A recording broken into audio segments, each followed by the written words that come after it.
Welcome to the GK objective biology channel. तो आज हम डिस्कस करने वाले हैं आरएच ग्रुपिंग की। तो आरएच ग्रुपिंग, जब एबीओ ब्लड ग्रुप की बात करते हैं तो A B O A B उसके साथ प्लस और माइनस लिखा रहता है, तो भैया वो आरएच वाला सिस्टम ही है। अगर आरएच एंटीजन प्रेजेंट है आरबीसी पे तो वो प्लस में आएगा, और अगर आरएच एंटीजन एब्सेंट है तो वो माइनस में आएगा। तो another antigen, the Rh antigen, similar to one present in rhesus monkeys, hence Rh, is also observed on the surface of RBC of majority, nearly 80% of human। आप देख लो 80% पे है, ये नहीं कि सबके अंदर ही है, but majority of the humans। Such individuals are called RH positive। ठीक है जी। And those in whom this antigen is absent are called RH negative। अच्छा जी। तो an RH negative person, if exposed to RH positive blood, will form specific antibodies against the RH antigen। अब देखो, एक person ऐसा है जिसमें कि RH negative है, कोई भी RH एंटीजन प्रेजेंट नहीं है। जब बाहर से RH पॉजिटिव एंटीजन आएगा तो वो क्या करेगा, इसके अगेंस्ट में एंटीबॉडी बना लेगा। तो therefore RH group should also be matched before transfusions.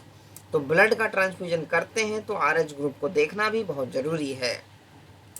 A special case of RH incompatibility mismatching has been observed between the RH negative blood of a pregnant mother। अब एक केस हम सोच के चलते हैं कि अगर वुमेन जो कि मदर है, अगर उसका RH नेगेटिव ब्लड है, सपोज करो with RH positive blood of the foetus, तो फर्स्ट प्रेगनेंसी में क्या है कि एक्सचेंज ऑफ ब्लड होगा नहीं, प्लेसेंटा एक्ट करेगा बैरियर, दोनों का ब्लड सेपरेट रहेगा।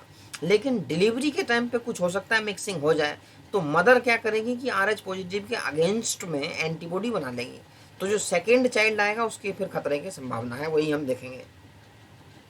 RH antigen of the fetus do not get exposed to the RH negative blood of the mother in the first pregnancy, as the two bloods are well separated by the placenta। ठीक है। तो however during the delivery of the first child there is a possibility of exposure of the maternal blood to small amounts of the RH positive blood from the fetus। कुछ possibility है, थोड़ा बहुत तो mixing हो सकता है, ऐसा नहीं, क्योंकि ब्लीडिंग होती है उस समय पे, तो ब्लीडिंग होती है तो भैया मिक्स होने का चांस जरूर है। तो in such cases the mother start preparing antibodies against RH antigen in her blood. अब क्या होगा, अब मदर के अंदर एंटीबॉडी बन जाएगी, क्योंकि उसमें RH पॉजिटिव नहीं है, फीटस का था, तो एंटीजन आया तो एंटीबॉडी बन गई। तो in case of her subsequent pregnancies, the RH antibodies from the mother, that is RH negative mother, can leak into the blood of the fetus RH positive and destroy the fetal RBC। सबसे जो main तुम्हारा वो होगा कि fetal का RBC destroy हो जाएगा subsequent pregnancies में। तो कॉम्प्लिकेट केस कब है, जब मदर RH नेगेटिव है और फीटस RH पॉजिटिव है। ये क्वेश्चन एग्जाम में आया हुआ है। किस केस में सेकेंड प्रेगनेंसी में दिक्कत आएगी, mother is RH negative, foetus is RH positive, अलग अलग ऑप्शन देके पूछते हैं, तो ये क्वेश्चन आया हुआ है repeatedly. This could be fatal to the foetus और could cause severe anaemia and jaundice to the baby. Jaundice होने की संभावना भैया फर्स्ट बेबी, सेकेंड और सब्सिक्वेंट बेबीज, फर्स्ट में नहीं। This condition is called erythroblastosis fetalis. ये क्वेश्चन डेफिनेशन में आया हुआ है बहुत।